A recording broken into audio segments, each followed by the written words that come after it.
lady has called, sir. I do not see people at this hour, Georges, no. No, sir. Does she give a reason for wishing to see me? She says Mrs. Oliver recommended you, sir. It's about a murder she might have committed. Might have committed? You mean she does not know? But this is not very satisfactory, Georges. But on the other hand, it might be interesting. Help me to dress, s'il vous plaît.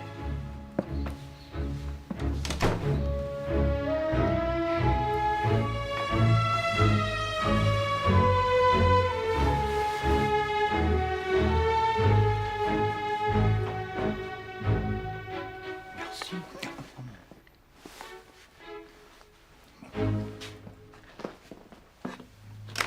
This way, miss. Bonjour, mademoiselle. I hear you are acquainted with Madame Oliver. You wish to see me?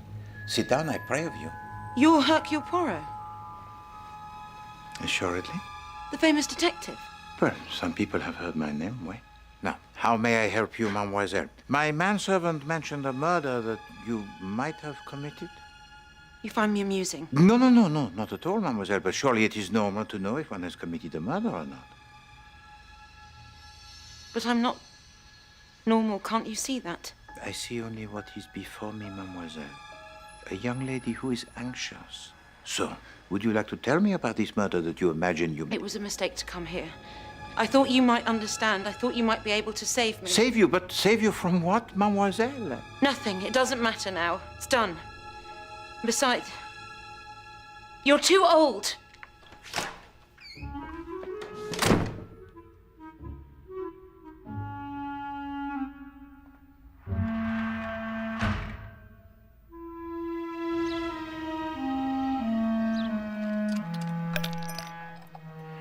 Too old?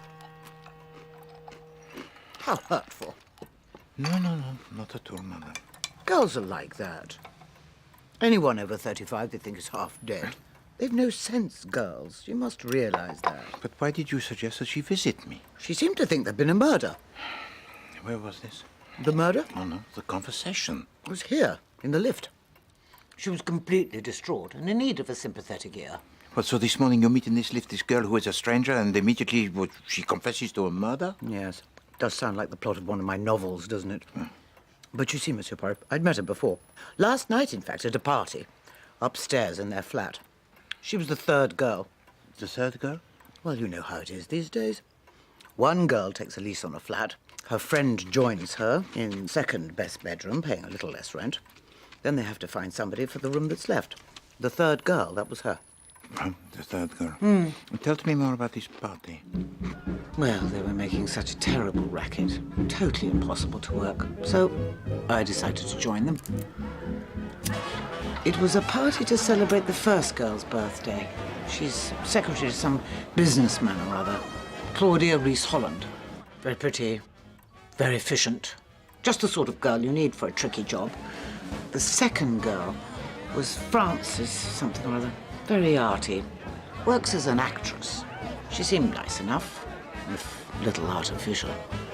And then there was the third girl, looking somewhat left out, as if she didn't quite fit in. In fact, the only time she came to life was when the peacock arrived.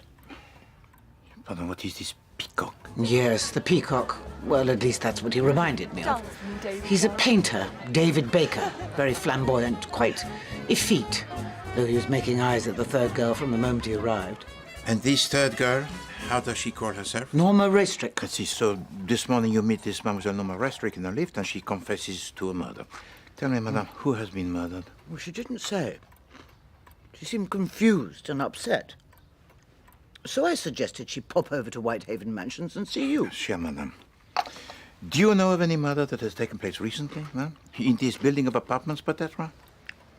I rather think I'd have noticed a murder, Monsieur Poirot, don't you?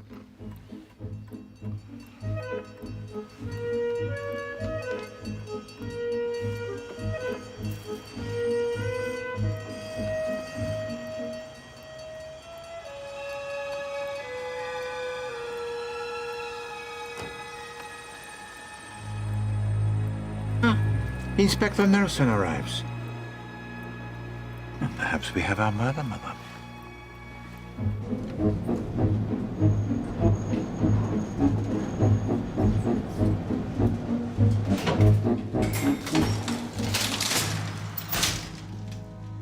Constable, will you tell the Inspector Nelson that Hercule Poirot is here? Yes, sir. Merci.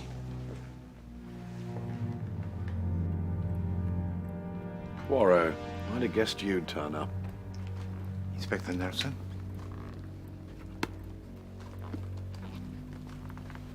Took her own life, clearly. Well, that is certainly the impression. Who was the unfortunate lady? Lavinia Seagram. According to the concierge who found her, she'd lived here for many years. Kept herself to herself, very few visitors. Drank a lot. A very unhappy woman. Now tell me, what are you doing here? Merely rendering a visit to a friend.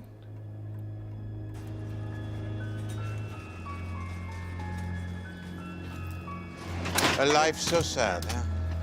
As was her death. Did she leave a note of suicide? It's personal. And will you permit that I examine for myself her apartment? For what reason? Curiosity only. Curiosity, eh? Well, if you must. Merci. Oh, one other thing, Inspector. Did the concierge know anything more about Mademoiselle Seagram? For instance, from where did she originate, or how did she live before she came here? Only that she used to work as a nanny. Ah, merci.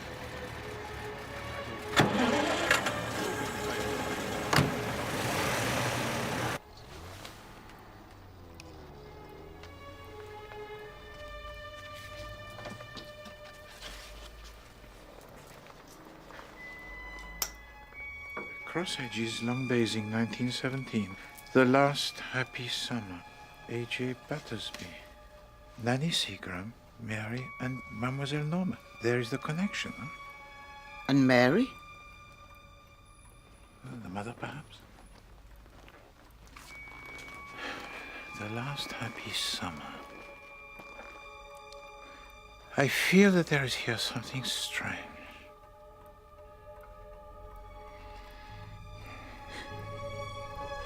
Norma, what are you doing in there? Norma.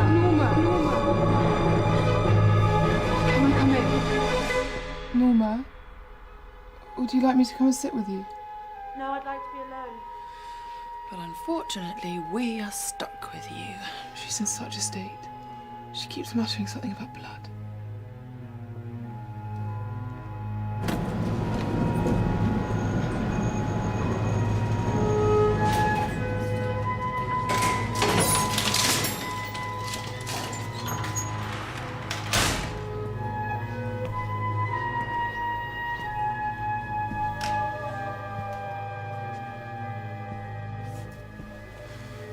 Good Lord. Poor Nanny.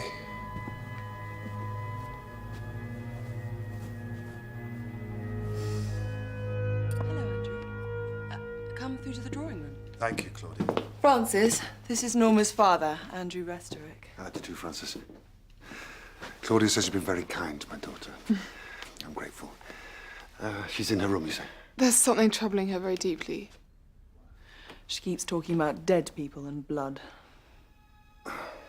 One of your neighbors, Nanny Seagram, has killed herself. What? Police inform me have just come from her apartment. Perhaps Norma's already found out. Killed herself? Her old nanny? Oh, no wonder she's behaving as she is. Poor Norma. Yes. Poor Norma. The police are quite certain it was suicide. Yeah, they seem to think so. Nanny Seagram was not a happy woman. Better talk to her.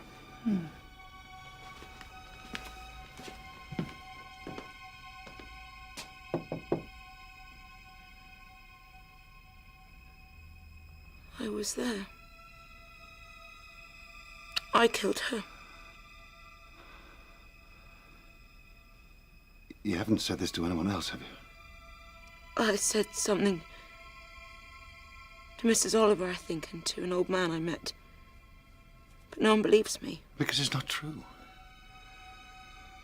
Look, I think I can help you. There are places where you can get help for these morbid thoughts. An asylum, you mean?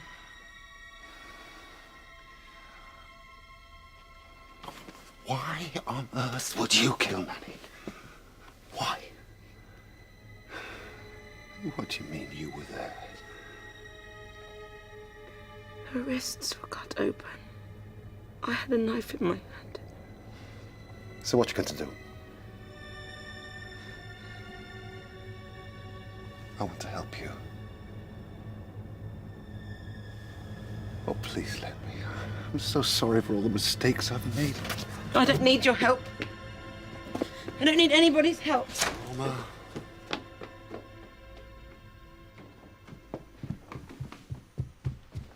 David, what are you doing here? I came to see you.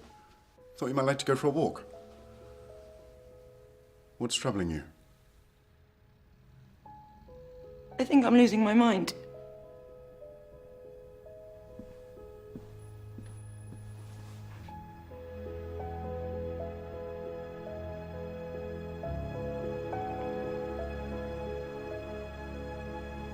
You can tell me anything, Norma.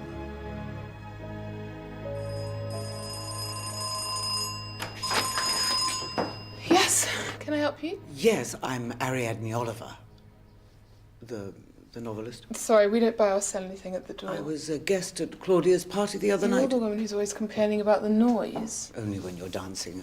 I live directly below, you see. I think that's why Claudia invited me. I was hoping to have a word with Norma. Norma Restrick. Susie, Norma and I were having a marvellous conversation about modern fiction, and she so sweetly said she'd like to read one of my poor efforts. So I promised to pop one round. And here you are, popping it round. So, you're the first girl and you're the second. Are you old friends? No, I answered Claudia's advertisement and rooms to that. And Norma? Why are you so interested in Norma, Mrs. Oliver? She seemed troubled about something. Do you know her well? Norma's father is my boss, Andrew Restorick. Ah, so that's how Norma happened to take a room here. He wanted you to keep a kind eye on her, I suppose. I suppose. Anyway, I'll make sure the book gets to her. So you have no idea where she is? Norma walks the streets a lot. She's a very introspective girl. She has a great uncle she's fond of. Perhaps she's gone to visit him in the country. No. Apparently, Norma doesn't go to cross hedges anymore. Her dear old doddery great-uncle has a new friend, which of course means that Norma is no longer the centre of attention. Was that everything? Is there any more tea?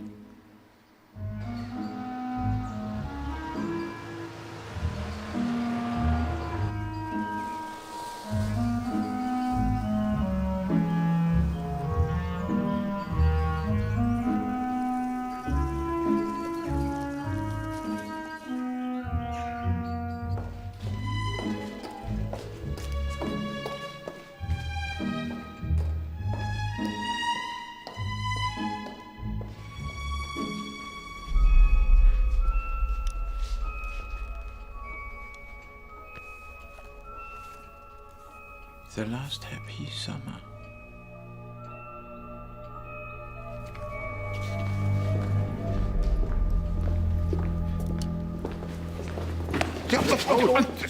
Excusez-moi. Ah, Hercule Poirot, the famous detective. She was right. You are too old. And you are? Baker. David Baker. Ah, Monsieur Baker. You are an acquaintance of Mademoiselle Restrick, are you not? You could say that. You're working for her father, I suppose. Oh, you do not like him? I've never met him.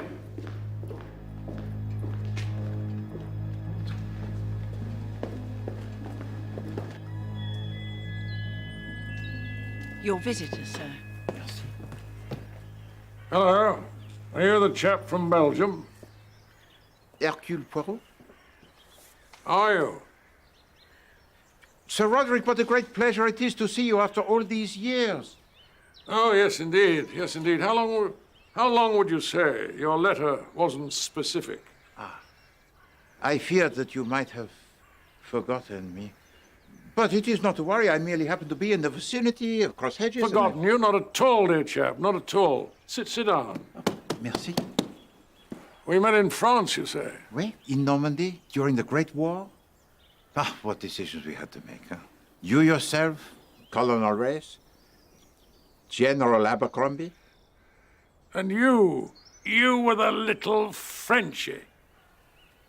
I was the little Belgian. Oh, yes, of course, of course.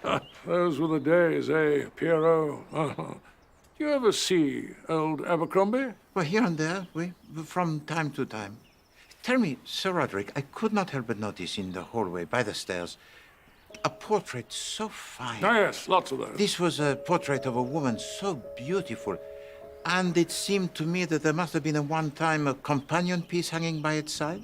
Once upon a time, not anymore. Mary couldn't stand the sight of it. Mary was my favorite niece. Her husband, Andrew, ran out on her. Must be 20 years now. Mary took it badly. Destroyed everything of hers that reminded her of him, including that damn portrait. He's back now and full of regrets. Hell is the truth learned too late. But tell me, Sir Roderick, the husband, does he live here still? Andrew, no, he lives in London. Although he came to see me a couple of nights ago. Yeah, stayed all evening. Keeping me company, he said, while my secretary was in London. Couldn't get rid of the damn chap.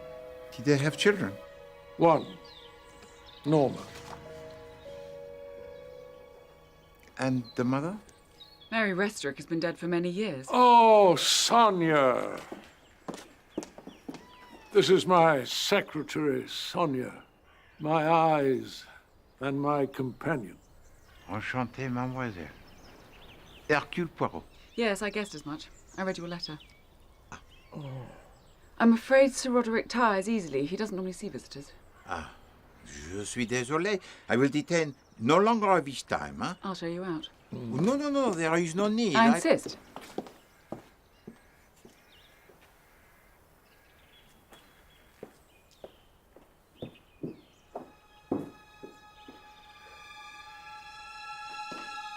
Madame Restrick was a woman most striking, no? Evidently. May I ask, how did she die? I'm told she died suddenly. How sad. But her daughter comes to visit her granduncle, no? Norma doesn't come here anymore. But for what reason? I have no idea. Nobody ever comes here unless they have good cause.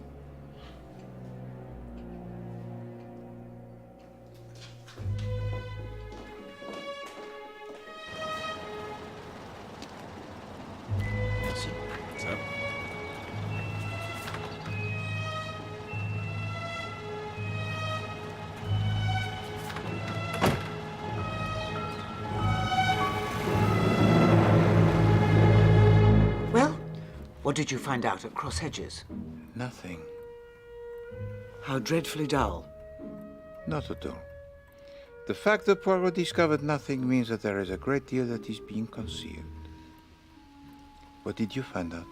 Well, the first girl told me Norma's had a falling out with her great-uncle. Something about a new friend he has. Ah, that I can understand. And the second girl? She spoke more warmly about Norma. Frances Carey, the Bohemian one. Right. No idea how to make a cup of tea. Where was the girl brought up? And you were with Mademoiselle Restrick all of the evening? It was the party. Right. She went to her room when the ice cream came out. Hurrah! Who would like ice cream? Ice cream? What a wonderful idea. Excuse me. I had a bowl and left. Didn't find anyone to talk to. Nobody seemed terribly interested in the fate of the modern novel. Well, not even the artist that you mentioned, this David Baker? Oh, he was far too busy for me. He spent all evening talking to Frances. It struck me they didn't want to be overheard by anybody. Oh, one more thing. Claudia Rees-Holland. She's secretary to Andrew Restrick, Norma's father. Oh, well, then it seems that I must make an appointment to see this Monsieur Restrick, no? What can I do? Nothing, madame. Nothing? No, nothing at all. Just to be careful, huh? Where there is murder, anything can happen. Murder? Who's been murdered? Well, Nanny Seagram, of course. So, you don't think she took her own life? No. Not for 1 second.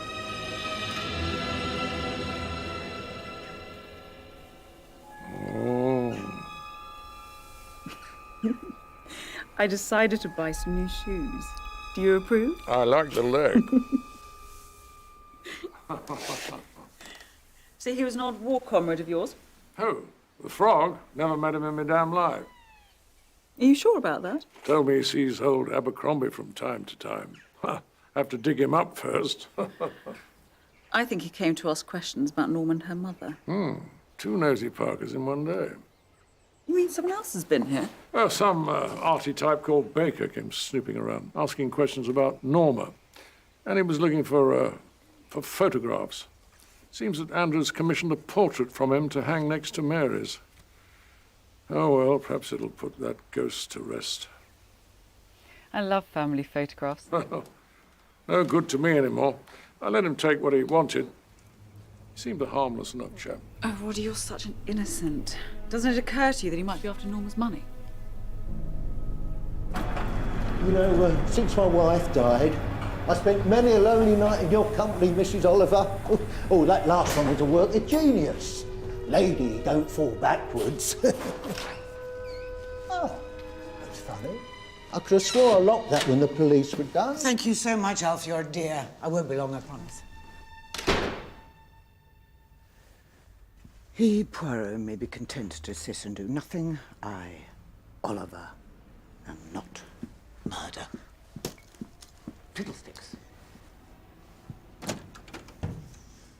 If a woman in one of my novels wanted to hide a note where it would be found, wanted to hide a suicide note, someone was bound to look.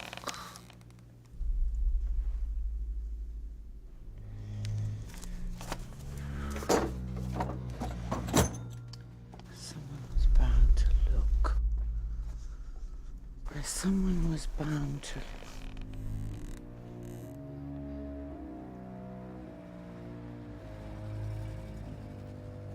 Where would a woman consider an obvious place to look?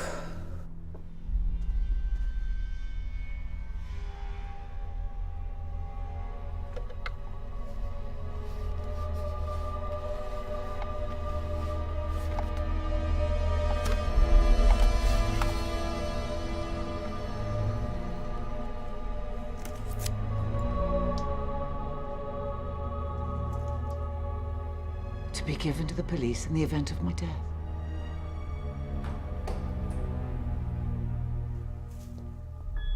It's her. It's the third girl.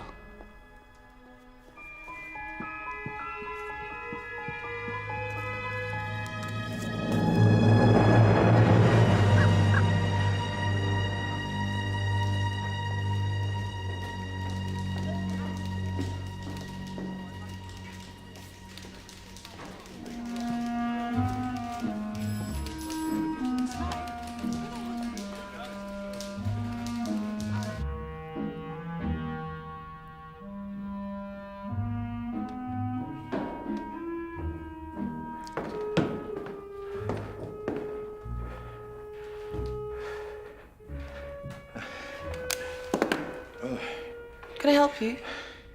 Un moment, s'il vous plaît. I wonder if it might be possible for me to see a Monsieur Andrew Restorick. Hercule Poirot.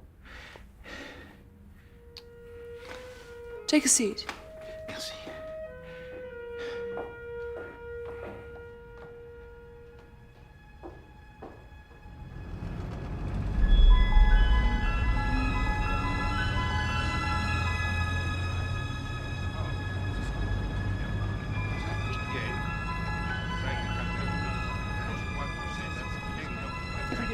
All tickets, please. Ticket inspection, all tickets, please.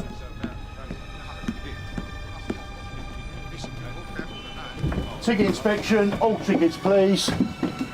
I need to get off. I need to see your ticket. I'm tailing someone. Pardon, madam? I said I'm tailing someone. Not without a ticket, you're not.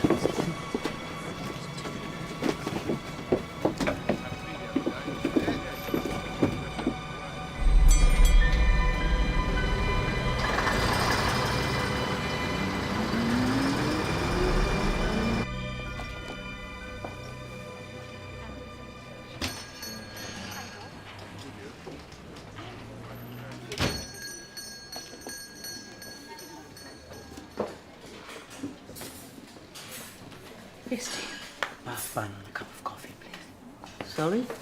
Bath bun and a cup of coffee, please.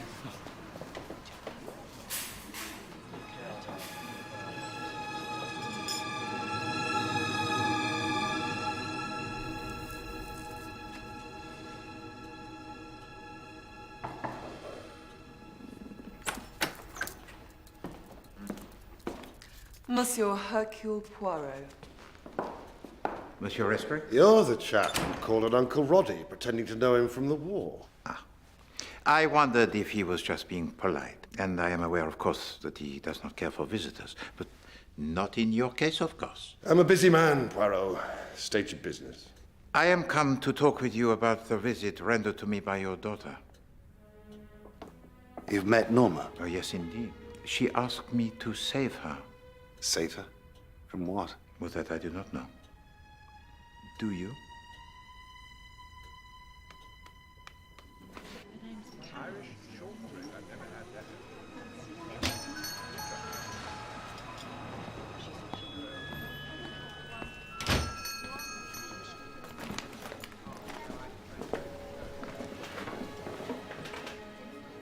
Hello. Hello. I'm afraid I can't stay very long. I have somebody coming to the studio. Portrait. Oh, but I thought you said you had something you were going to show me. Norman, I want you to stop worrying about what happened to Nanny Seagram. What on earth makes you think you could kill somebody? Now, I know that you're a rather wealthy young woman, which means you must be careful. Sir, careful. Sir? I should go. But you'll hear from me again soon, Norma. Trust nobody. Not even me.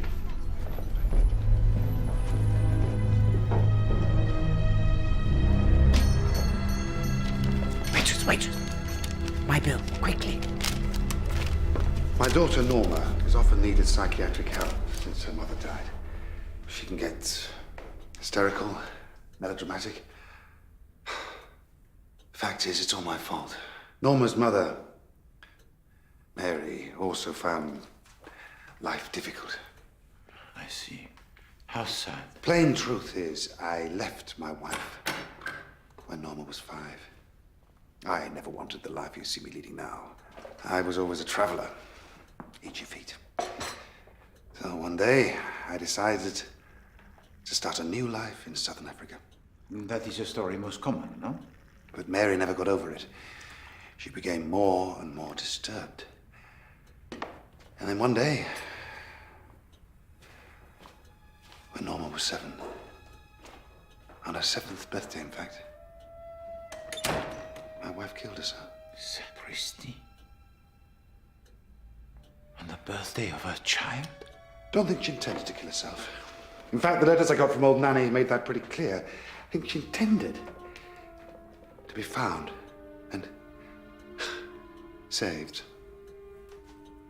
But tell to me, monsieur, who was it who actually discovered the body of your wife? Norma did. Imagine the effect that had on her. Such an occurrence would be distressing to the mind of an adult, but to that of a child. May I ask, monsieur, what it was that brought you back to England? A year ago, my brother died. Leaving no heirs, I had to return from my travels, take over the business. So, here I am, tied to a desk. So, until last year, you have not seen your daughter since the funeral of your wife? No, I was up country when that happened. The letters never reached me in time. So you did not attend the funeral? No. So the reunion with your daughter, when it happened, must have been full of emotion for you both. You have children, Mr. Poirot? Mais non. And you cannot possibly imagine how painful it was. And nothing's been right with her. She's so full of rage. An urgent call for Monsieur Poirot. For me?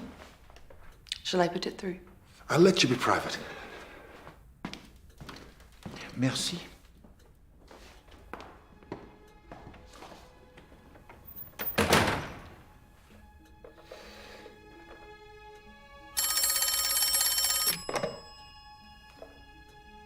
Hello?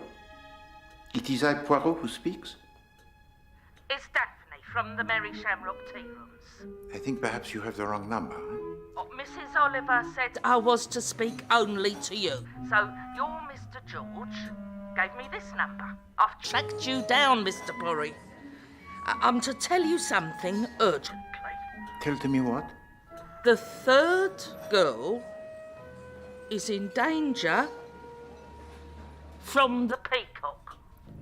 The peacock? And I was to tell you that Mrs. Oliver is now tailing the peacock to his studio. I understand. Thank you very much.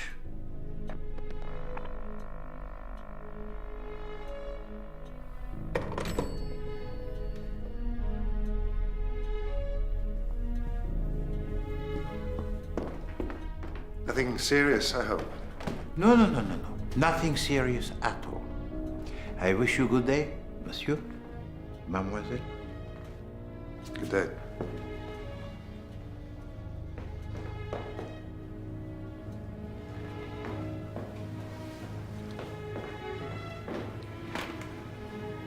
Is everything all right?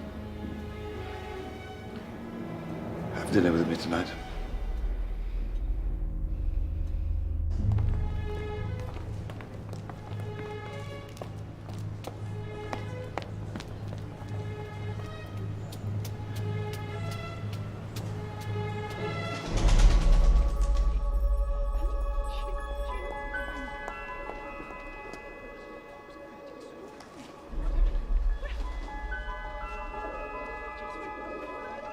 Excuse me.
Goodness. I'm really not good at this. You're not, are you? Oh, goodness. Oh, you startled me. I had no idea you were there. You were following me? Yes, I'm afraid I was. You see, I write books, I write detective stories, and I just got it into my head to see what it'd be like to tail a real live person in real live life. And how was it? What? Tailing a real live person? Oh, it's much harder than you think. You're probably frightfully angry, but there's really no need. I'll just toddle. You were at the party, weren't you? Boring everybody stiff about the decline of the modern novel. And then you're in the cafe, too. Well, don't you want to see where I was going? Don't you want to follow me all the way to the end? Why not toddle up there, hmm? Oh. Thank you.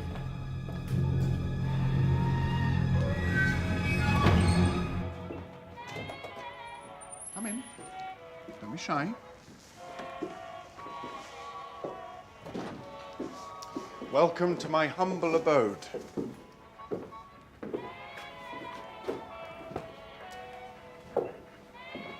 Oh, is this yours? Girl demanding an abortion. What do you think? Oh dear.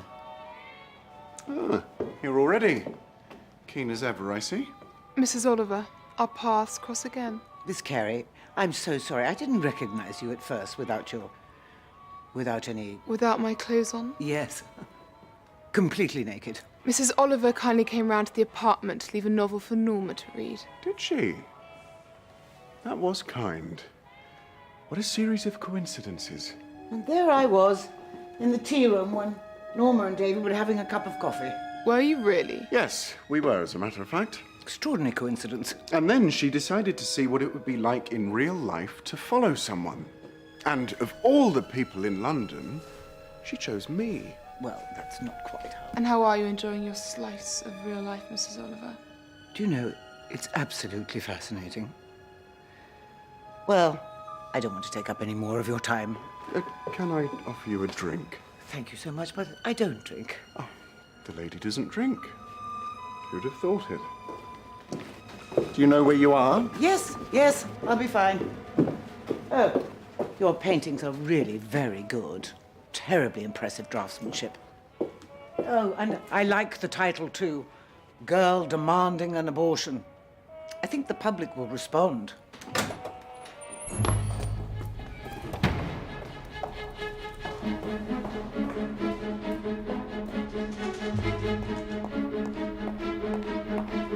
Right or left?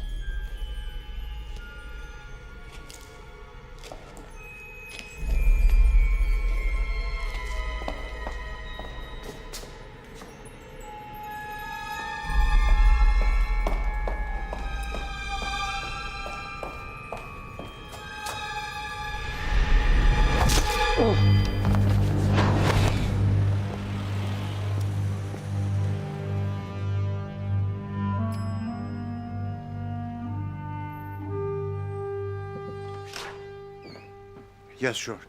The concierge finally answered the telephone, sir. He hasn't seen Mrs. Oliver since earlier today when she left Borodine Court. She left in a great hurry, he says. That will be Madame Oliver now, George. Please to show her in. Come quickly, Monsieur Poirot.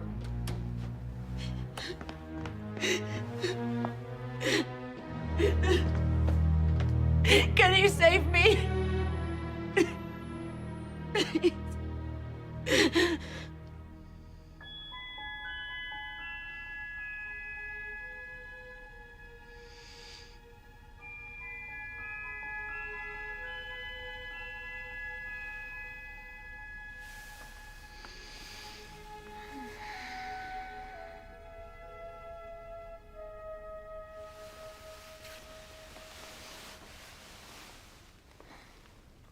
Monsieur Poirot, Good morning, mademoiselle.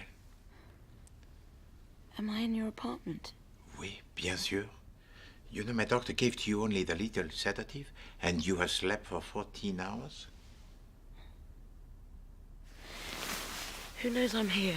No other person, except, of course, my doctor and mon valet, Georges. You are quite safe, Mademoiselle Restring. But why did you feel the need to see me about the murder of Mademoiselle Seagram? You believe me then? Nobody else wants to. I have no doubt that she was murdered. But tell to me, Mademoiselle, why do you feel that it was you yourself who murdered Nanny Seagram? Has anything of this nature ever happened to you before? No. I'd like to leave now. No. I implore you to stay. You came looking for my help, and that is what I am giving to you. I don't want your help. I want to go. But to go where? I can assure you, Mademoiselle, there is no other place that is safe for you just now. Do you feel close to your great-uncle, Sir Roderick? He used to have time for me, but now he only has time for Sonia. And how long has she been his companion? She arrived at Cross Hedges about 6 months ago. I see. When did Sir Roderick lose his sight? It was never good. It failed completely about 10 years ago. Excuse me, sir. Parfait. Georges Monvalet is also the chef exceptionnel. Please tweet, mademoiselle. We need you to be strong over the next few days. Why? Just eat and we will talk some more.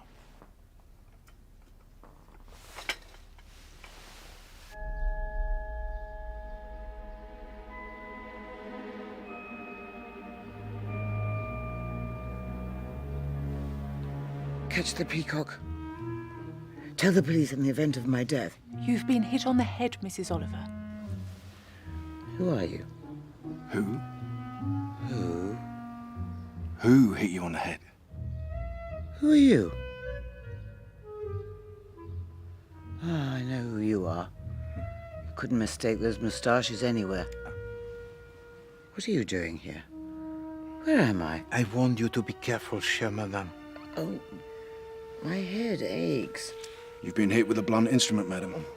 And the contents of your handbag have been stolen. By the peacock. She's delirious. No, I'm not. I assure you, this is how she is. Tell to me, madame, did you actually see the peacock strike you? This is important. She may have difficulty remembering things for a while. Nonsense! Oh. I remember everything vividly. There was a girl demanding an abortion. Who was this girl? Oh, it didn't look like that to me. It was the second girl. There were two girls demanding abortions. Did you actually see the peacock strike you, madame? No, I didn't see anything. It all flew by so quickly. Can you remember what was in your handbag? I think I'll go to sleep now. Bon. I bid you good day.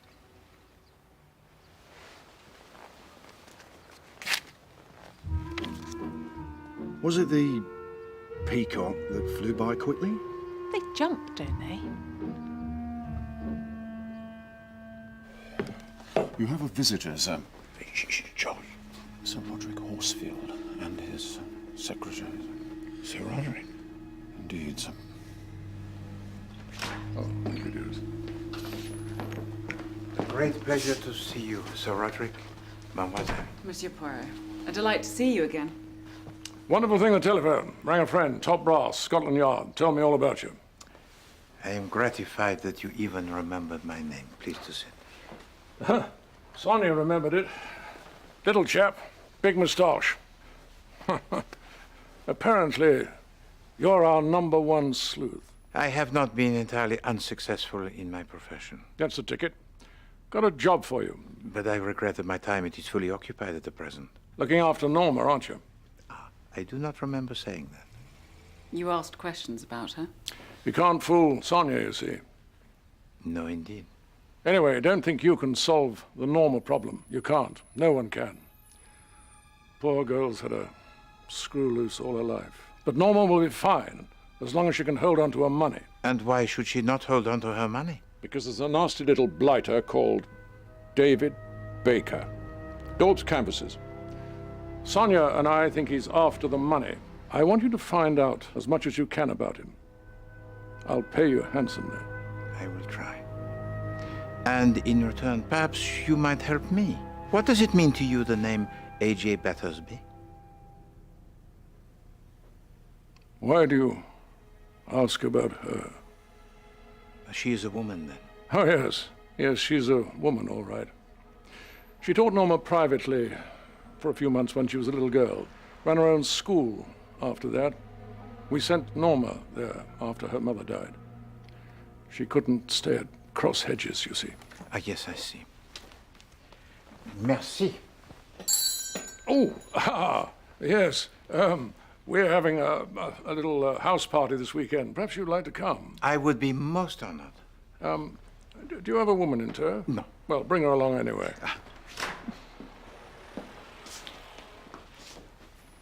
Can I rely on you, Poirot? Yes, of course, Sir Roderick. Au revoir, mademoiselle.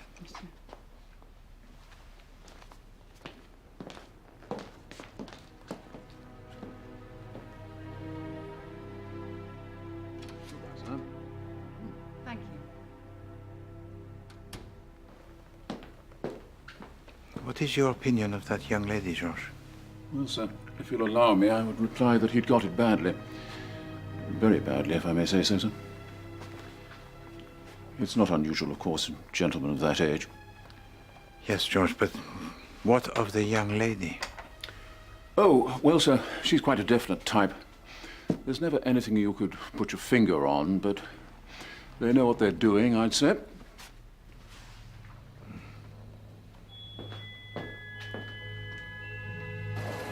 On the street. Well, what do you make of that? The little frog's not nearly as brainy as he thinks. However, if he can help me stop that canvas daub in his tracks, all well and good. Who's my clever, clever man? Now, should we conclude the day's business? I spoke with your father recently. You're working for him, is that... No. I wanted to meet him near. He told to me that he asked Mademoiselle Claudia Rees-Holland for you to be the third girl. He didn't have to ask. The company owns the apartment. Ah. And nannies, of course. And you and Mademoiselle Rees-Holland have become friends? I have no friends. I thought I had David. Monsieur Baker. You have fallen very much in love with him, no? I was just being silly. It was naive of me to confide in him. You know, Norma, you really are a lovely girl. Especially when you smile.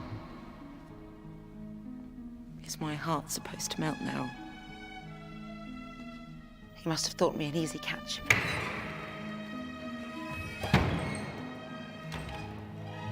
I only realized what a fool I'd been when I went to his studio.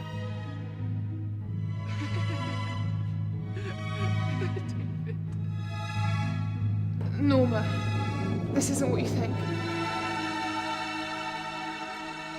Mademoiselle, your father told to me about the day your mother died, and that she killed herself, and that the tragic nature of her death has marked you deeply. I beg of you, mademoiselle, can you tell to me exactly what you remember about that day so terrible? We're late already, Norma. She was so very insistent, your mummy said, very strictly. Please, just one ice cream. Mummy won't mind. It's my birthday. She wants to return promptly to be ready for the party.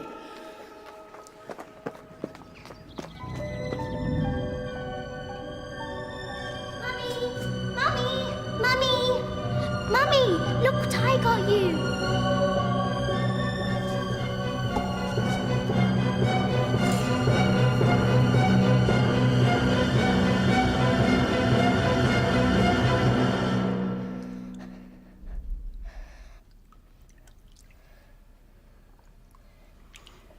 Can you save me? But I couldn't save her.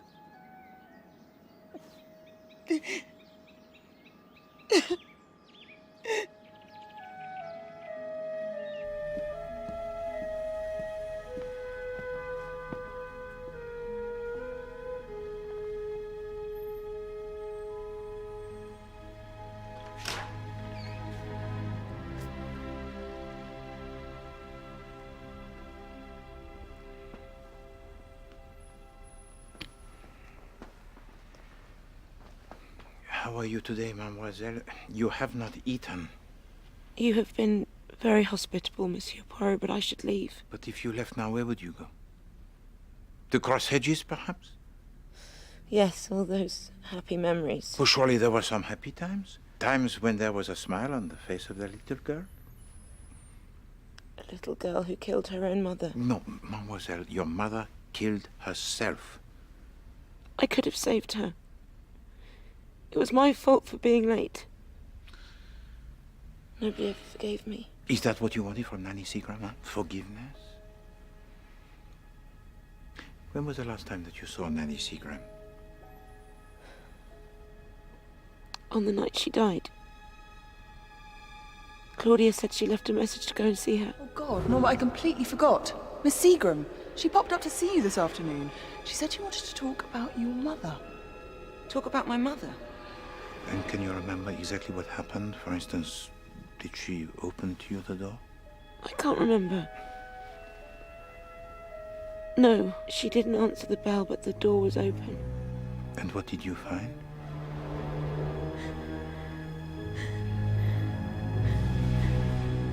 I had a knife in my hand. No. Do you habitually carry a knife? It was in my drawer. I opened it and there it was, just lying there. Do you remember putting it there? No. So did you take the knife with you? What? I must have done. It wasn't there later. Mademoiselle, can you tell me exactly what you found when you entered the apartment of Mademoiselle Seagram? She's dead, isn't she? And I had a knife. Excuse me, sir. No, George, please, not just at this moment. Inspector Nelson is here, sir. And Mrs. Oliver. The police? Good. I want to talk to them. I want to confess. No, please, I beg of you, mademoiselle. Wait for me, please. We will talk more of this. Only trust me.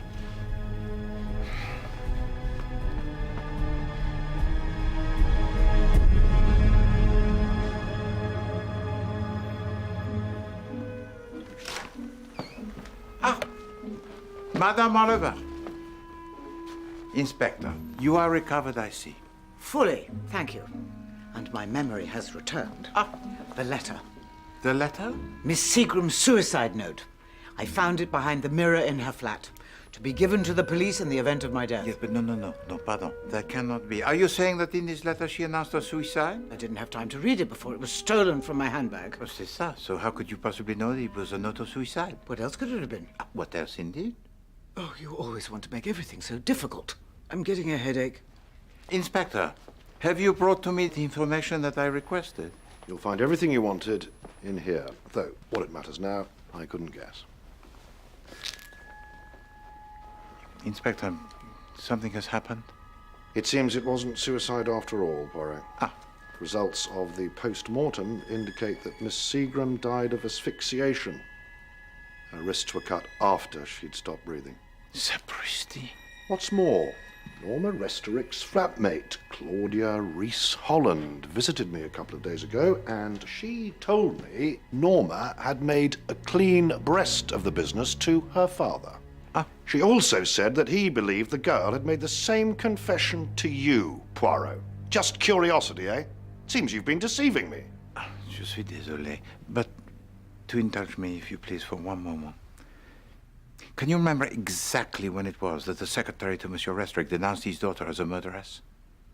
It was 2 days ago. 2 days? That was when I was attacked. Do you have any idea where this girl is, Poirot? You can't stop me. Please, miss. I'm here. I'm Norma Restrick. I killed Nanny Seagram. Norma Restrick, I'm arresting you on a charge of murder. Thank you for trying to help me. I take a very dim view of this, Poirot.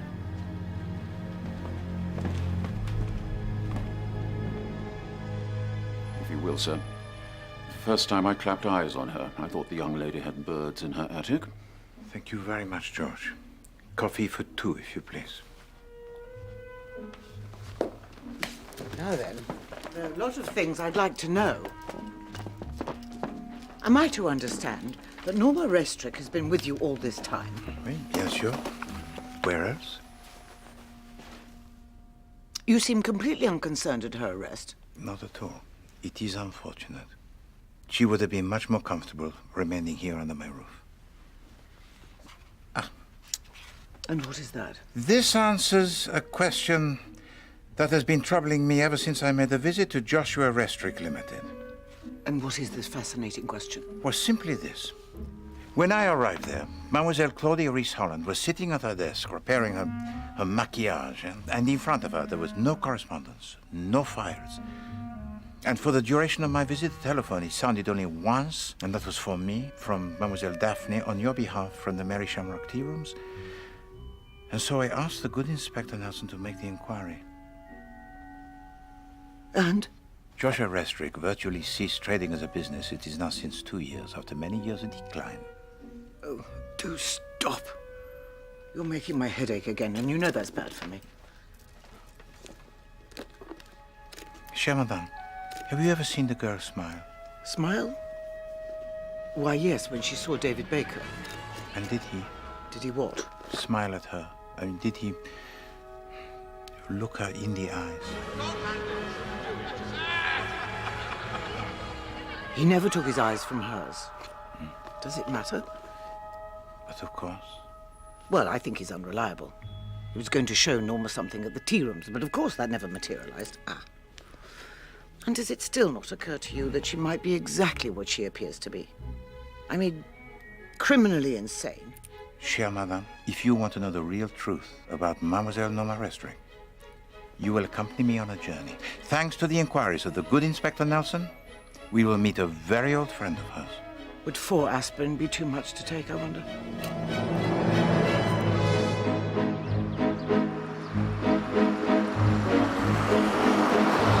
Where did you say this fancy tarts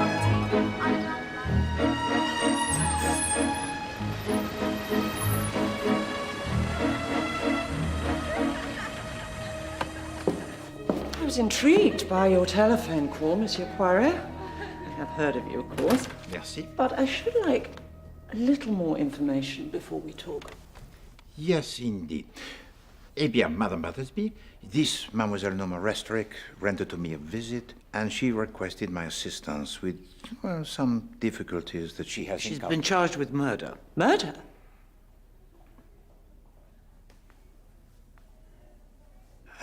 So firstly, may I ask, did you like Mademoiselle Norma Restrick when she was here as a pupil? I like all my girls. Oh, yes, of course. But what sort of girl was she? Not scholastically brilliant, but adequate. And before, when you taught her at Cross Hedges?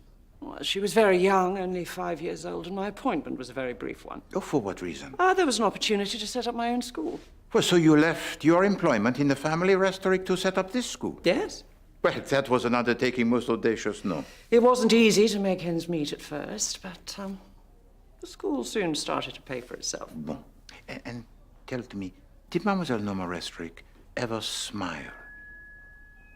I beg your pardon? I think he means, did she seem a little neurotic? I think you're aware, Monsieur Poirot, that Norma's had to receive psychiatric assistance on more than one occasion, including while she was here. Which is hardly surprising given her home circumstances. Her father, to whom she'd been extremely attached, left home suddenly, and, well, her mother didn't cope with that very well, I think, and the tragedy of her suicide. No, since you mention it, I can't recall Norma ever smiling after the death. Her bedroom here became a shrine to her dead mother. It seems to me that she has been blaming herself all of her life. As do most children, no? Indeed. They're not blaming their parents. Oui. Do you yourself have children, madame? I've never married, Monsieur Poirot. Oh, je suis désolé. Mademoiselle. You say that she kept her room as a shrine to her mother, but you also say that she was extremely attached to her father, so there was no shrine to him? In her heart, yes. She never gave up hope that he would return, or that a letter would arrive asking her to go out and join him. It never did. In her heart, well. But in reality, in her rooms? There wasn't a single photograph of her father, if that's what you mean. Her mother destroyed every single one she could find after he left. Really, when it comes to the mother, one has to ask oneself, in that house, who was the child? Vraiment. Who was the child indeed, huh? And you yourself could not provide her with a photograph of her father? Me? Well, from the photographs you took of the family, I mean. Oh, I see, of course. No. No, I couldn't. Are we done, do you think? Wait. I have all of your novels, Mrs. Oliver. And I wonder if you would be so very kind as to sign my copies. I really would be so grateful. Well, yes, of course. Do you have a pen? Yes. Thank you, this is thrilling. Pleasure. I see from my records that Norma's about to reach her 25th birthday. She's quite a catch for somebody, given her wealth. Mary Restrick was a wealthy heiress, and she left it all to Norma. How wealthy was she? At the time of her death, Mary Restrick's fortune was estimated at £700,000 or £800,000. And of course, there's Crosshedge's house too. Well, so the house does not belong to Sir Roderick? Oh no, Sir Roderick lives there by the grace of Norma. So if by chance Mademoiselle Norma Restrick was to die... Well, half the money would go to her next of kin. Her father, unless she were to marry. But why only half? Mary Restrick loved Crosshedges. She ensured that half the family money would always go back to the guardian of the estate. So if Mademoiselle Norma Restrick was not to marry, that would be? Her favourite uncle, old Sir Roderick.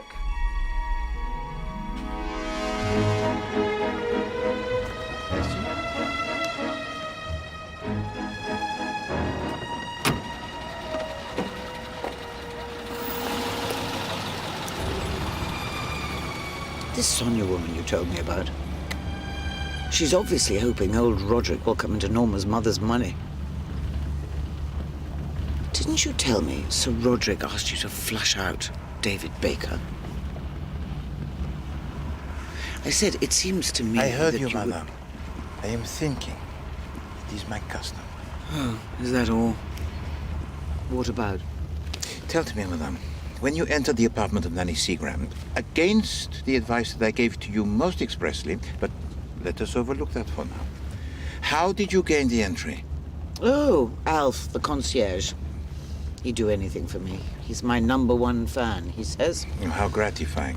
He let you in? Yes, but in fact he didn't need to. The door had been left unlocked. I see. And once inside, you just discovered a letter? And I didn't tell you how. No.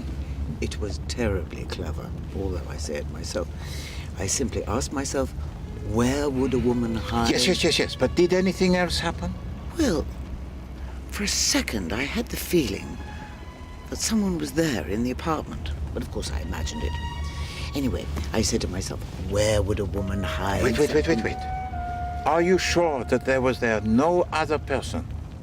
Does it really matter? This is of the utmost importance, madame. Oh, you really are the most maddening man. I couldn't say for certain one way or the other whether someone else was in the apartment. I rushed out, chasing after the third girl. Oh. Bon. All is becoming clear.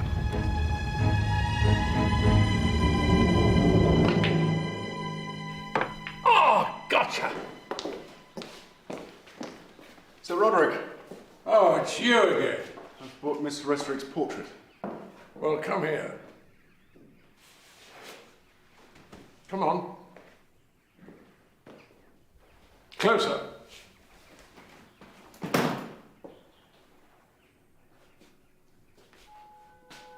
You know, Sonia thinks you're a bad egg. If that refers to me and Norma, I can assure you I have only her best interests at heart. Yes, I can see that now.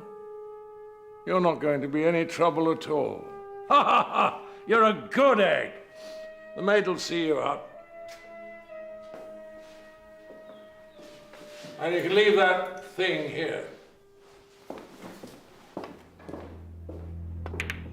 Oh, damn.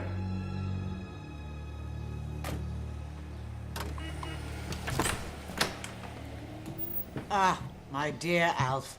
This is Monsieur Poirot. Oh, Mr. Poirot. Monsieur?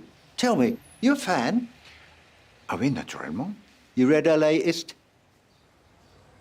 Ah oui, yes, I am almost sure that I have. Well, maybe you can help me. I've read it 4 times, and I've still got no bleeding idea who done it. Oh. No, it's genius. Keep them guessing, eh, Mrs. O? Monsieur Alf, tell me if you please, how well did you know Mademoiselle Seagram? I used to deliver her gin for her. According to Inspector Nelson, she drank a lot of gin, huh? Well, say more and more. And since when? For instance, did her liking for the drink increase suddenly? Yeah, for about the last 6 months. I see. And tell me, what else did you do for her? For instance, did you post letters for her? She very rarely received or sent letters. Ah, so for her they were memorable, perhaps, huh? And tell me, did you by chance post a letter for her shortly before her death? Oh, yes, I did. The day before. And did you notice, of course, by chance, to whom the letter was addressed? And this is most important. Well, it did catch my eye. It was to Mr. Andrew Restrick, no? Correct. Did she receive many visitors? Well, that funny girl, Norma. She used to be out there quite a lot. Sometimes her father, Mr. Restrick.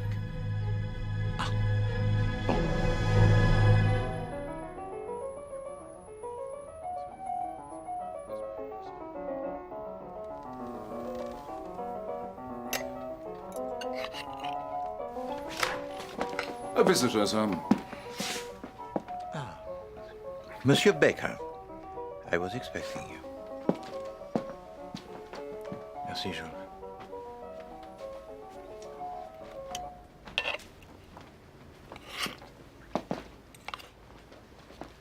I owe you an explanation. You owe to me nothing.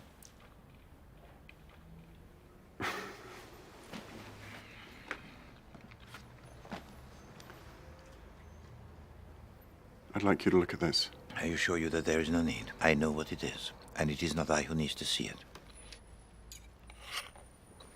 I believe you've had this in your possession since we first met that day across hedges. You could have shown it to Mademoiselle Norma Restrick at the Merry Shamrock Tea Rooms, and yet you did not. She seemed so fragile. I didn't know how she might react. Monsieur Baker, Mademoiselle Norma is not her mother.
Norma.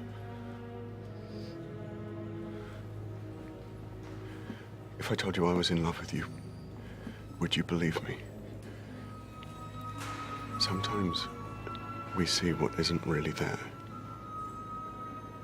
Nothing happened between me and Francis.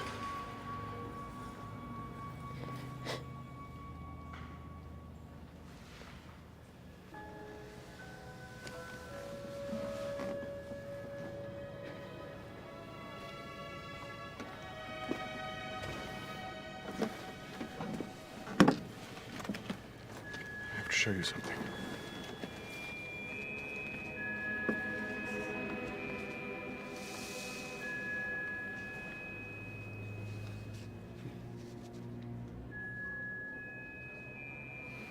Mademoiselle, I asked you to trust me. Will you?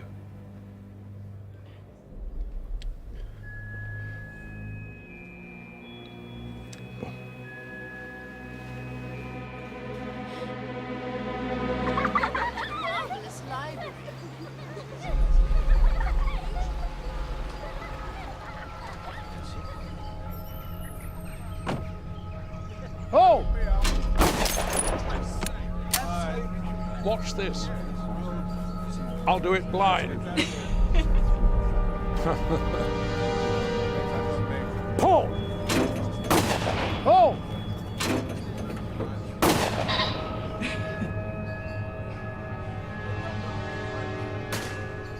Look over there. How are you, Mrs. Oliver? Oh, Mademoiselle. I do hope you've recovered. Oh, from the bump on the head. No, from the sugar seeing me in the bath. If the painting in the hall is anything to go by, Mr. Restrick's first wife was quite a looker. Of course, that was all a long time ago, as Claudia keeps reminding everyone. Perhaps he'll gain a wife, just as he loses a daughter.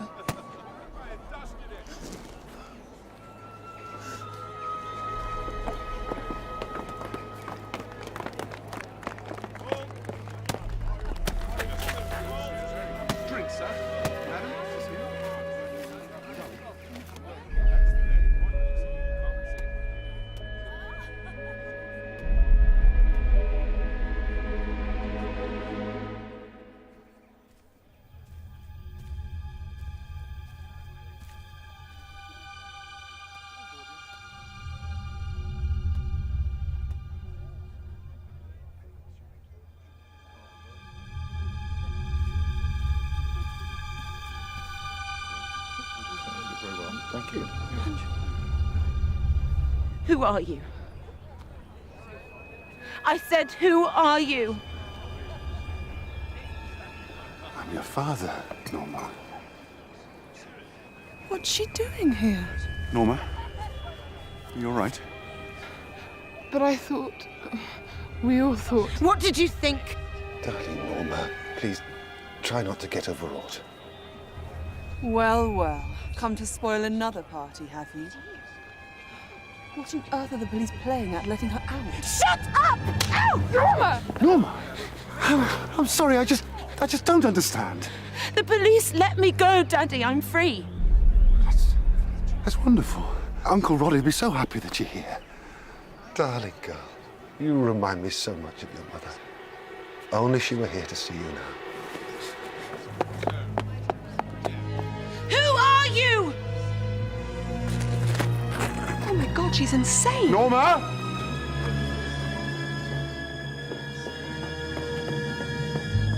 Is she all right? Parfaitement. She's dealing with the memories that haunt her. But is she strong enough to go through this? Let the game be played out.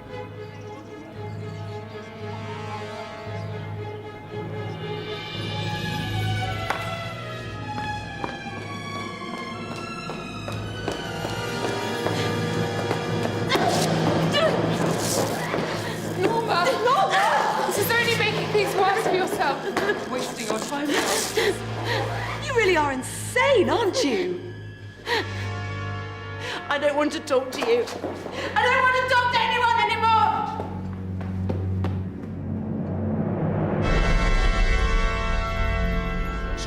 David, darling. May I interrupt? Quieten down, please. Sir Roderick wishes to speak. Oh, thank you. First, I'd like to thank you all for coming here on this special day, especially Norma, who is back with us again. And now, the reason I invited you all here, something that will surprise some of you and not others. 2 weeks ago, I asked my secretary, Miss Sonia Benson, to be my wife. I was astonished to find that she accepted. 2 days ago, worried perhaps that her bridegroom might keel over before she could get him.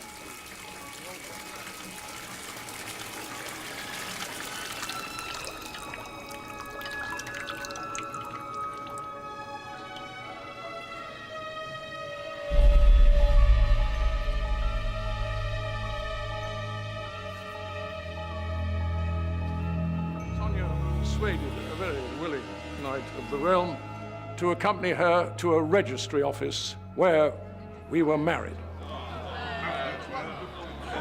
So, raise your glasses, ladies and gentlemen. The toast is Lady Sonia Horsfield. Lady Sonia Horsfield. Lady Sonia Horsfield. Are you happy, Sonia? Happy now, are you? Very happy. Are you? Because you've made me the happiest man in the world.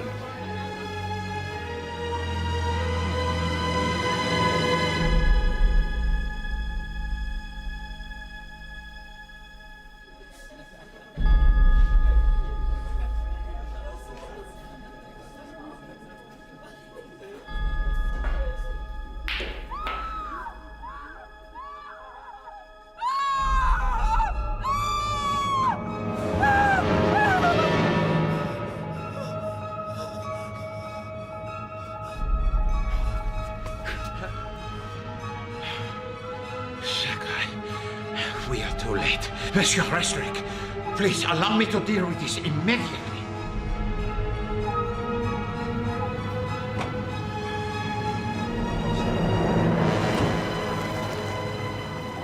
How could we not see this coming? I am so sorry for your loss, Sir Roderick. This is indeed a tragedy, most terrible. I still can't believe it. Except, of course, for one person. And I refer to the person who had hoped for and encouraged this tragedy for a long time. Who could possibly wish Norma dead? Who indeed, huh? Perhaps you yourself, Lady Sonia. In the terms of the legacy of her mother, your new husband inherits half a portion of the fortune of Mademoiselle Norma. Or perhaps Mademoiselle Claudia, who despised her in a manner that was so obvious, and who had the hope of marrying her father, who also inherits a half share of the fortune of his late wife. Or Mademoiselle Frances Carey, who had become so infatuated with the young man who was so loved by Mademoiselle Norma Restrick, Monsieur David Baker, whose love for her seemed to increase the more he discovered how wealthy she was. But in order to answer this question, it is necessary to ask another. So let us go back to the very beginning. Who wished to kill Nanny Seagram? Oh, please. This is not the time or place. Norma confessed to that. I think that's why she... And what is all this in aid of? Sir, I'd ask you to allow Monsieur Poirot to speak. Merci, Inspector Nelson. When Mademoiselle Norma Restrick rendered to me the visit, she said that she might have committed the murder and asked me to save her.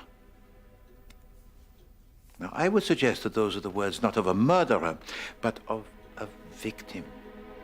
Was Nanny Seagram murdered, or was it, as the police seem to assume too easily, the suicide? I could not be sure of the answer. But an inscription on the back of a photograph. Cross Hedges, Long Basing, 1917. The last happy summer. A.J. Battersby. Caused me to suspect that the death was somehow connected with some trauma in the lives of Mademoiselle Norma Restrick and the Nanny Seagram. So, I made a visit to Cross Hedges, and I learned there something crucial to my investigation. I made the acquaintance there of Monsieur David Baker. Why was he there? Well, according to Sir Roderick, he wanted some photographs of the family because he was about to execute a portrait of Monsieur Andrew Restrick as a young man, a man of whom he spoke to me with great cynicism and said most revealingly, I've never met him. That's a thing most strange to say, n'est-ce pas, monsieur? But I digress. Let us return to Nanny Seagram. A woman who is old, who was vulnerable, who had a problem with drink, which, according to the concierge, increased since the arrival from South Africa of Monsieur Andrew Restrick. I wondered why. Well, she was, of course, entirely dependent on the goodwill of the company Restrick for the roof over her head. But she had no need to worry. For you had reason, mon sang, to be grateful to her. Had you not, monsieur? For all her service to the family, yes. Oui, and also for helping you to impersonate a man who was dead. A man who was dead?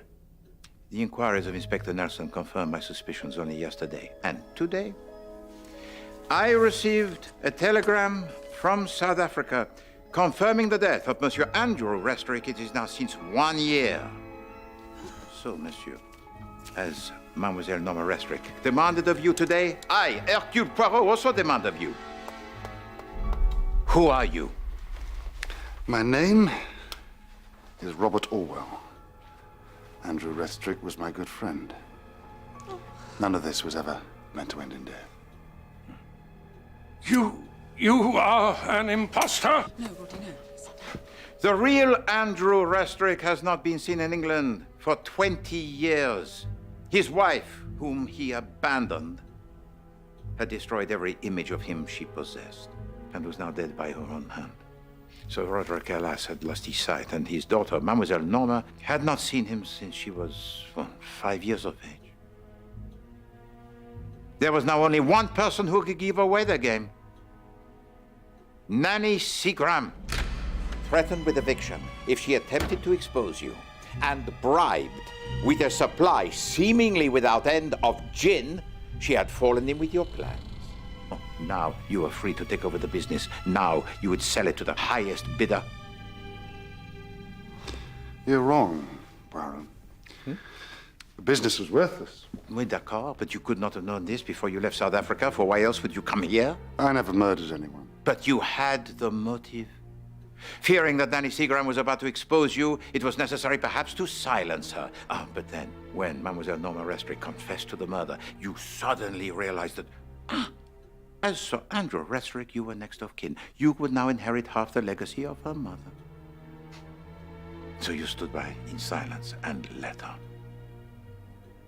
You are now within, what, inches of becoming the millionaire. One might even say the length of the rope of the hangman. But now this fortune will not go to you, monsieur, an impostor who has been revealed, but to Sir Roderick. My husband doesn't care about that. He just wants Norma back.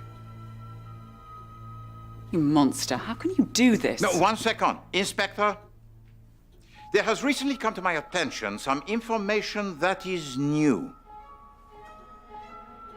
There is one other person here who has the claim to the fortune of Mademoiselle Norma Restrick. The photograph that I discovered in the apartment of Nanny Seagram was taken by the former tutor of Mademoiselle Norma Restrick, a Mademoiselle A.J. Battersby. I paid a visit to her school where she is now the principal. And I found there a woman full of emotion about a child who had been abandoned and a man who had deserted them both. She never gave up hope that he would return, or that a letter would arrive asking her to go out and join him. It never did. And a woman, moreover, who misled me about dates. She told to me that she had moved straight from her employment as the tutor to Mademoiselle Norma Restrick at Cross Hedges into setting up her own establishment. But that was when Mademoiselle Norma was 5 years of age, and well, that is now since 20 years. But Meadowfield School, it was only established, it is now since 18 years. So what was she doing in the 2 years in between? And why had she left her employment at Cross Hedges after so brief a time? Now, I would like to ask you, Sir Roderick, to confirm my suspicions. The reason why Mademoiselle Battersby left Cross Hedges so abruptly was because she had fallen in love with Andrew Restrick and conceived by him a child. Am I correct? Yes, Poirot, you are correct. She left suddenly. Disappeared for 2 years. C'est ça. So she went away secretly. Bore the child. A girl. The half-sister to Mademoiselle Norma Restrick. Is that not so, Mademoiselle Carey? Or should I call you Mademoiselle Battersby?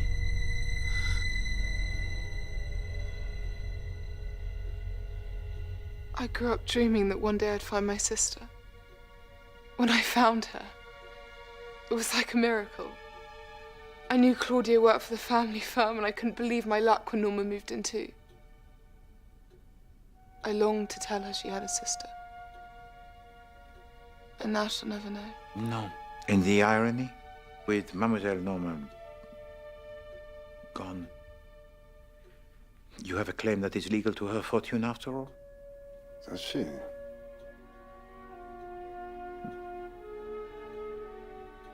But nothing can bring Norma back, can it? No.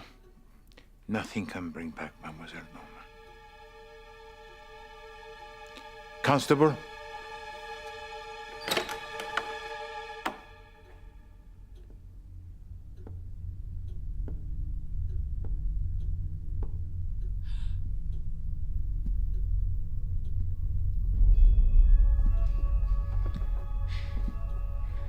Norma! But you're dead. I saw you dead. You saw what you wanted to see. Messieurs, dames, it is now the time for Poirot to unveil to you the truth.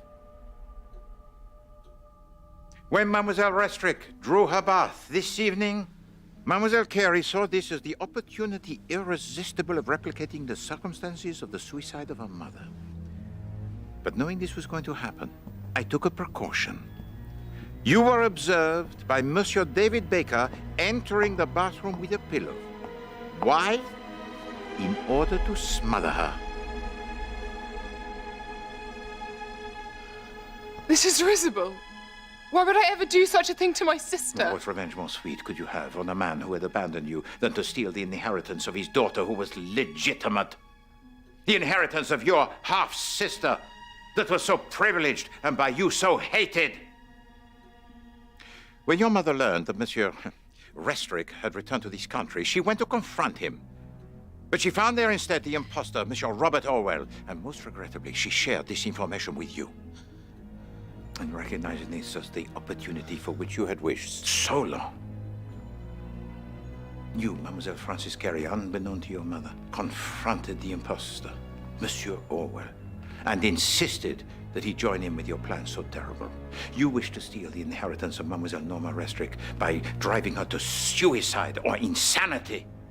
And in order to achieve this end, you had Monsieur Orwell install her in the building of apartments that also housed Nanny Seagram, a woman whose very presence would remind her of the guilt she felt over the suicide of her mother. You calculated the effect that this would have on a mind so fragile, and you, as the actress with aspirations, of course you would play the part of the friend so loving and so supportive, hein? And poor Mademoiselle Norma Restrick, who is now so frail, had become your prey. You, oh, of course, you were always there for her. Norma, would you like me to come and sit with you? Provoking memories that were painful. Hurrah!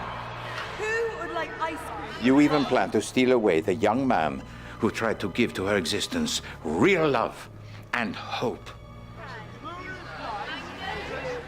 But this campaign against the psyche of Mademoiselle Norma Restrick reached its climax so inglorious in the murder of Nanny Seagram. It was no accident that Mademoiselle Norma Restrick felt responsible for her murder. You orchestrated this conviction with precision. Your plan depended on two knives that were identical. The first knife you left in her room, where you knew she would look. And then before the party, before Mademoiselle Restrick could reach her, you sealed the fate so brutally of Nanny Seagram, who was helpless, and left behind there the second knife.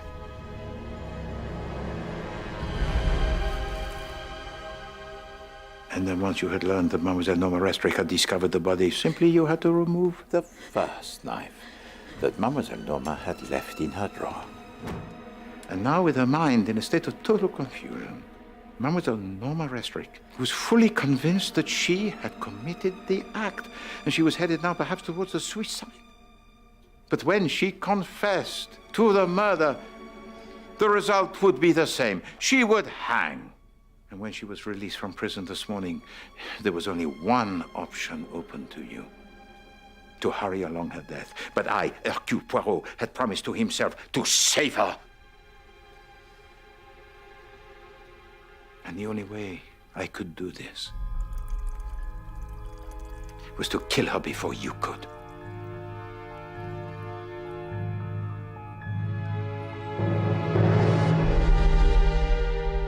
I had no part in this, Poirot. Liar! In the murder of Nanny Seagram, Monsieur, no. For an affair you had provided for yourself an alibi that night.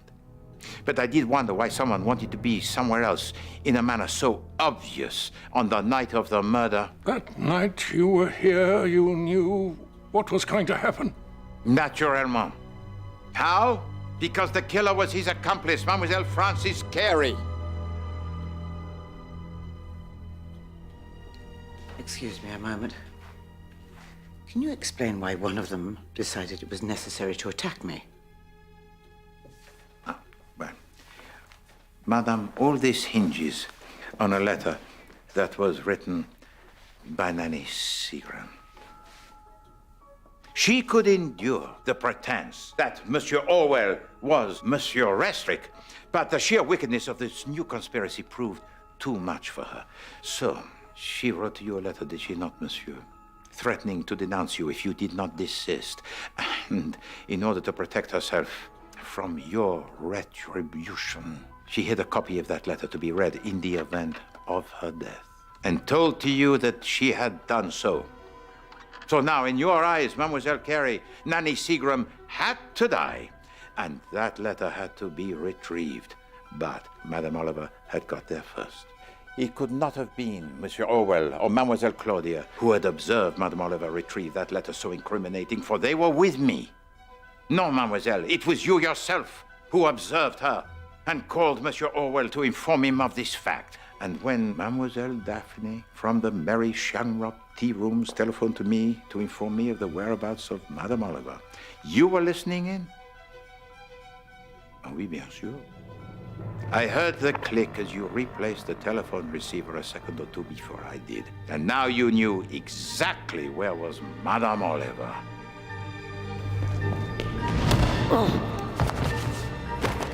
And now the letter could no longer get into the hands of the police. Now the conspirators were safe.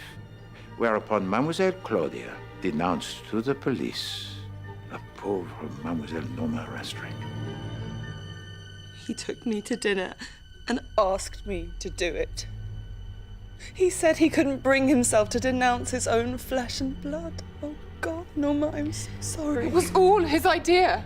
Can't you see that? Oh, you're a terrible actress, Francis, and I'm a fool.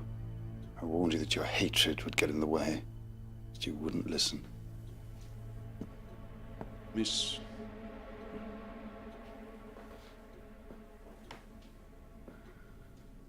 Francis. We're half-sisters. Look, David found it in Uncle Roddy's box. It's our father. I see no resemblance. What happened to my father? An accident while we were up country together. He was a good chap. I always liked Andrew. Have you nothing to say to this poor creature you tried to destroy? Is there not one impulse that is honest, human even, in your heart so black? What would you have me say? Did my father ever speak of me? Well, Monsieur Poirot wants honesty. So I'll be honest.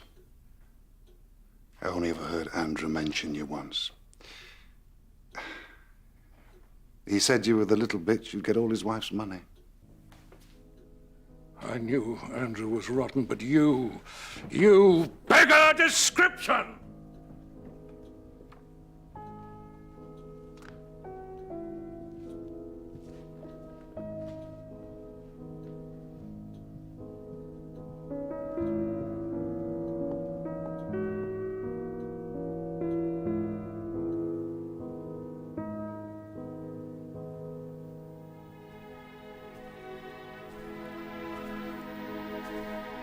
Norma?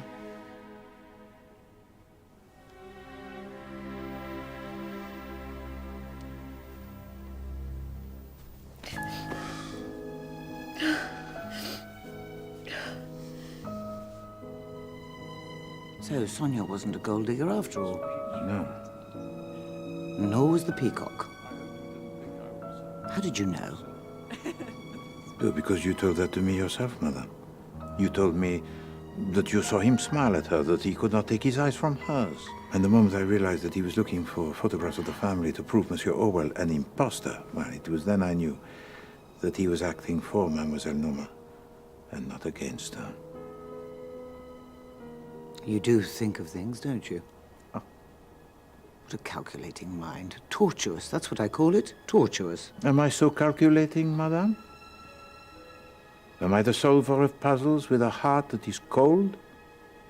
Or are we looking at the greatest of mysteries that life ever throws out? The mystery that even I, Hercule Poirot, will never be able to solve. The nature of love.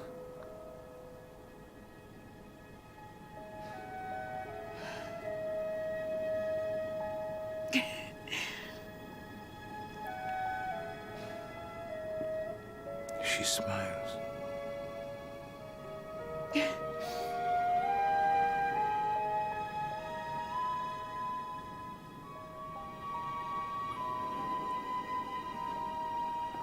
that a tear? Oh, no, no, no, no, madame. It is merely the breeze.